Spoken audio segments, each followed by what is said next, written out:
बिस्मिल्लाहिर्रहमानिर्रहीम अस्सलाम वालेकुम रहमतुल्लाहि व बरकातुहू। तो बच्चे आप सब लोग ठीक होंगे।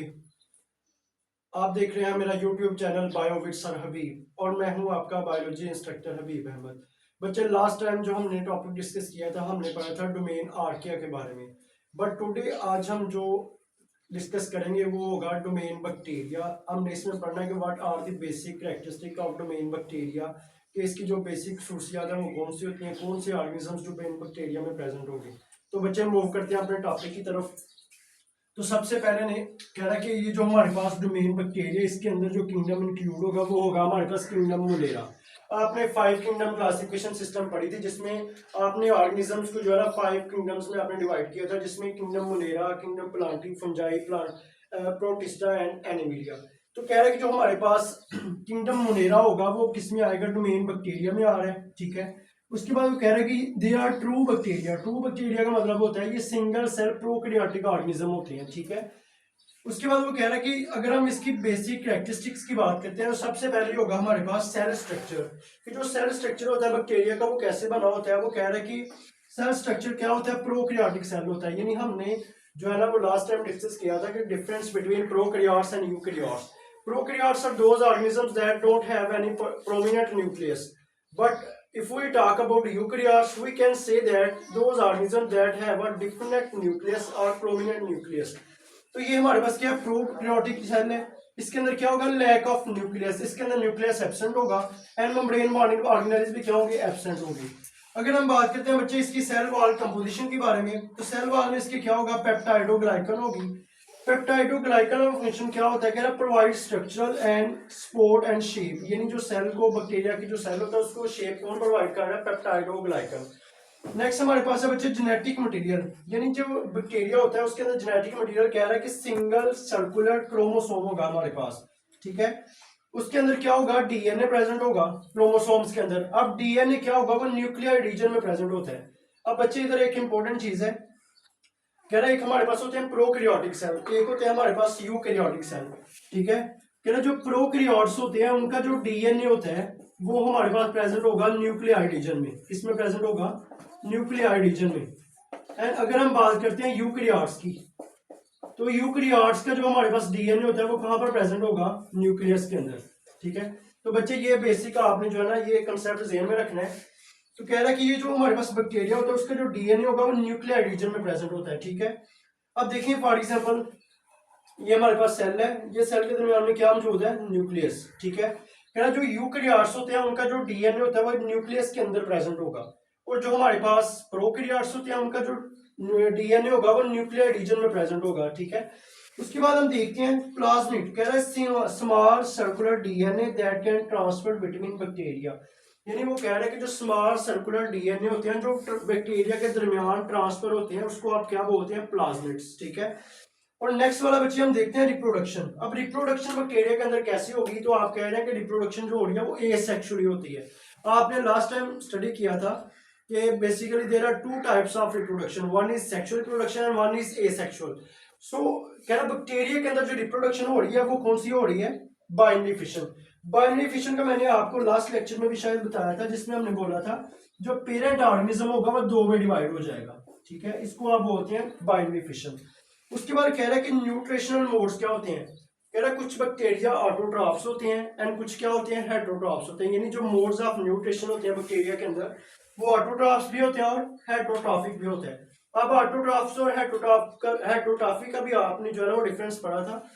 अगर हम बात करते हैं ऑटोट्रॉफ्स की, तो we can say that those organisms that can prepare their own food, उसको आप बोलते हैं autotrophs. And if we talk about heterotrophs, we can say that those organisms that cannot prepare their own food, so they can get their food from another organisms. ठीक है, उसके बाद बच्चे हम देखते हैं मोर्फोलॉजी कैसी होती है बैक्टीरिया की। तो कह रहा है कि basically there are 4 shapes of bacteria आप कह सकते हैं। सबसे पहले कुकाई, स्पाइरुला, बेसिली एंड फाइब्रोस या वाइब्रोस आप बोलते हैं, सॉरी। जो कुकाई होगा वो कह रहा है स्फेरिकल इन शेप होगा, स्फेरिकल इन शेप यानी ये इस फॉर्म में प्रेजेंट होगा। ठीक है, स्पाइरुला की शेप क्या होती है, वो थोड़ी सी जो है ना इस तरह की शेप होगी स्पाइरुला की। ठीक है, अगर हम बात करते हैं बेसिली की, वो क्या होगा, वो राउंड शेप होगा। ठीक है, और अगर हम बात करते हैं वाइब्रोज की तो वो क्या होगा, वो कामा शेप होगा, यानी इस तरह की इसकी शेप होगी, ठीक है। उसके बाद कह रहा है कि अगर हम इसकी अरेंजमेंट की बात करते हैं कि बैक्टीरिया कैसे प्रेजेंट होते हैं, तो कह रहा है जो जो पेयर की फॉर्म में प्रेजेंट होते हैं, पेयर बोलते हैं जोड़े को, उसको आप बोलते हैं डिप्लोकोकस। अब डाई का मतलब क्या होता है, टू, यानी इसके अंदर जब दो कोकाई हैं, दो बैक्टीरिया इकट्ठे हैं, उसको आप बोलते हैं डिप्लोकोकस। जब वो चेन की फॉर्म में प्रेजेंट होंगे, लाइक चेन की फॉर्म में कैसे प्रेजेंट होते हैं, तो आप ये कह सकते हैं ये बिल्कुल ऐसे जो है ना चेन की फॉर्म में अरेंज होते हैं।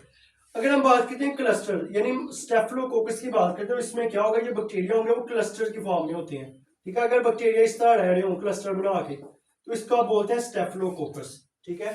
अच्छा, नेक्स्ट हम पढ़ते हैं फ्लैजला के बारे में। फ्लैजला आपने पढ़ा हुआ है, थ्रेड लाइक स्ट्रक्चर, या आप कह सकते हैं वाइप लाइक स्ट्रक्चर, जिसके थ्रू बैक्टीरिया क्या करते हैं, मूवमेंट करते हैं, ठीक है। आपने वॉल्वैक्स बच्चे स्टडी किया होगा, वॉल्वैक्स की अगर आप शेप देखते हैं तो वॉल्वैक्स की शेप कुछ इस तरह से होती है, तो इसके ऊपर दो तरह की इस तरह के फ्लैजला लगे होते हैं, धागे की तरह के स्ट्रक्चर्स होते हैं जो उसको मूवमेंट करने के लिए हेल्प करती है।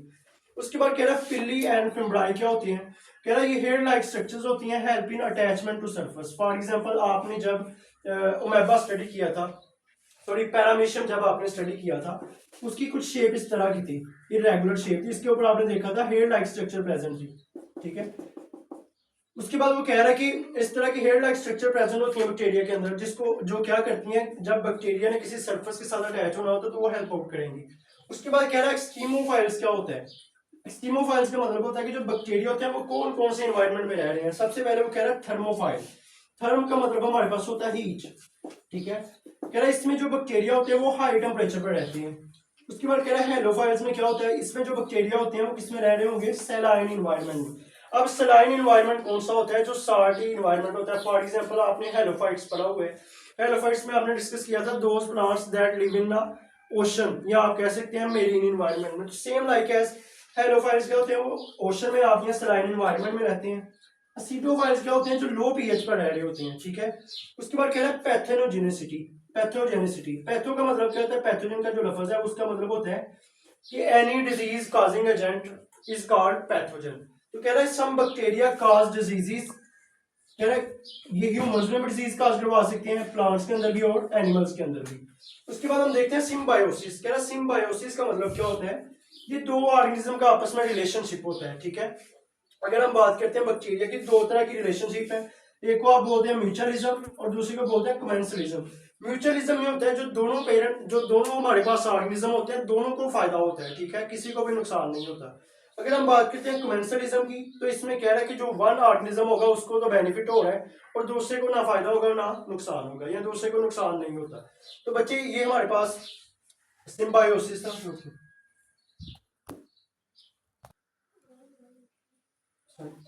बच्चे नेक्स्ट हम देखते हैं कि रिस्पिरेशन, बैक्टीरिया के अंदर रिस्पिरेशन कैसे होती है।